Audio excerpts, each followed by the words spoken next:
બે સગી બહેનોએ હાથમાં દુલ્હનની મહેંદી મૂકી હતી. જાન પણ આવી ગઈ હતી. લગ્નની વિધિ એક બાદ એક સારી રીતે ચાલી રહી હતી.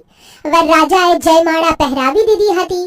પછી જ્યારે ફેરાનો સમય આવ્યો ત્યારે દુલ્હે રાજાએ વોશરૂમનું બહાનું કાઢ્યું અને ચોરીમાંથી નીચે ઉતર્યો. 5 મિનિટ, 10 મિનિટ, 15 મિનિટ બધાએ રાહ જોઈ, પણ વરરાજો પાછો જ ન આવ્યો. આ ચોંકાવનારી ઘટના છે યુપીના મથુરામાં આવેલા પેઠા ગામની, જ્યાં બે બહેનોના અરમાનો પર પાણી ફરી વળ્યું. રાજસ્થાનથી બે ભાઈઓ જાન લઈને બંને બહેનોને પરણવા માટે આવ્યા હતા. ઘરમાં ઉત્સવનો માહોલ હતો. દાવત થઈ અને અનેક રસમો પણ પતી ગઈ હતી. જો કે ફેરાના ટાઈમે મોટો ભાઈ વિક્રમ વોશરૂમનું બહાનું કાઢીને ફરાર થઈ ગયો. આ ઘટનાએ સૌ કોઈને ચોંકાવી દીધા. આ તરફ પીડિત પરિવાર મૂંઝવણમાં મુકાયો. તેઓનું કહેવું છે કે બહેનોની મહેંદી હાથમાં રહી ગઈ અને ખુશીઓ છીનવાઈ ગઈ. તો બીજી તરફ છોકરી પક્ષના લોકોએ પોલીસમાં ફરિયાદ નોંધાવી છે.